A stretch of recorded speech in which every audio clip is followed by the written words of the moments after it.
Vous avez compris avec cette chanson, c'est une histoire de bateau, mais on va revenir au début de cette chronique avec Anissa Arfaoui. C'est une émission de télévision étrangère, comme nous le traitons le sujet de temps en temps. Là, c'est une télé-réalité. Elle est diffusée au Royaume-Uni. Absolument. Et ça raconte une histoire de bateau. Pourquoi ?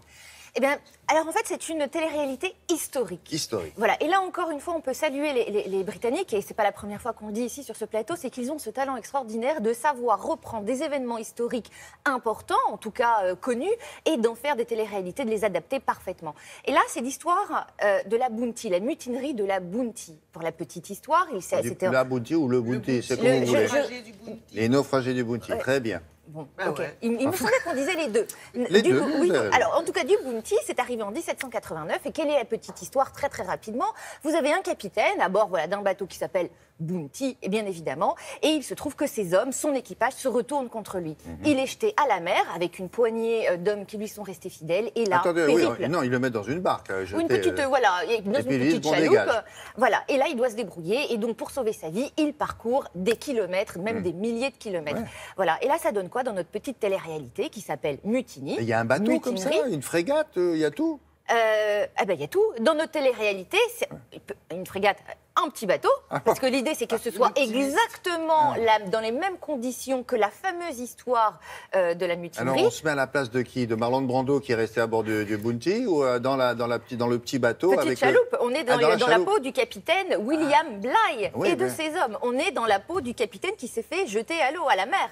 Et donc, vous avez 9 participants qui, dans les mêmes conditions, doivent parcourir des milliers de kilomètres. Alors, ça s'appelle Mutiny, et je vous laisse découvrir le principe en images. There's an old saying, when ships were made of wood, men were made of steel. Come on, boys! Come on!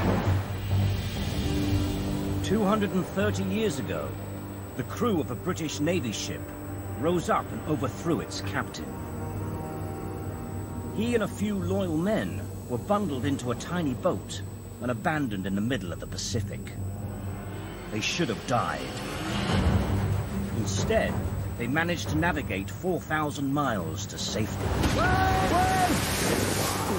It remains one of the greatest survival feats of all time. Now, for the first time, 9 men are following the same route in an identical boat, facing the same conditions, to measure themselves against history. Oh my God! There's a shark! Voilà. Et ça dure combien de temps? Parce qu'il y a 6000 km quand même. 6 semaines. Ah bon? Eh oui, non. 6 semaines. Et alors on est à bord du bateau tout le temps? Mais totalement. Alors, c'est le... Mais on s'ennuie pas un peu, c'est pas répétitif? Exactement, c'est le petit bémol. Le petit bémol, c'est que si vous voulez, vous voyez ces hommes sur le bateau, accoster, d'essayer de se nourrir, etc. Non, mais ils s'arrêtent sur des îles de temps en temps. Ils s'arrêtent, oui, parce qu'évidemment, et si vous voulez, ils suivent le carnet de bord. Mais... Et la mer va être agitée, mais on suit tout ça totalement. Et l'idée, c'est qu'ils suivent très précisément le périple, et pour cela, ils sont aidés du carnet de voyage du capitaine William Bligh. Et ils le suivent réellement. Alors évidemment, il y a des difficultés, ce sont les petits rebondissements de cette télé-réalité. Quel type de difficultés? Eh bien, justement, réussir à accoster, par exemple. Regardez. Now, these men are being abandoned in the same place as Bligh and his crew, in the middle of nowhere. Bligh's first act was to make for the nearest land, the tiny island of Tafua, 35 miles away. Their constant companion during the coming weeks will be Captain Bligh himself. He kept a detailed journal that remarkably survived the voyage.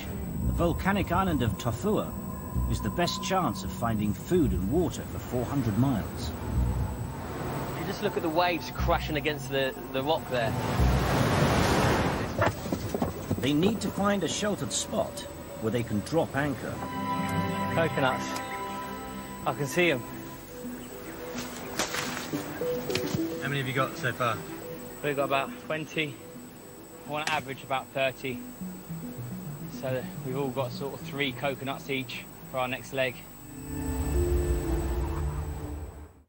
Oui, c'est une émission d'aventure comme on peut en voir chez nos voisins, non? Mais- Des choses comme ça. Oui, c'est ça. La tâche de survivre. Où on essaye de survivre, sauf que ce talent, encore une fois, des Britanniques, c'est de vous reproduire l'histoire et de vous sortir de là un petit Et peu moins on bête. reste avec les 9 même.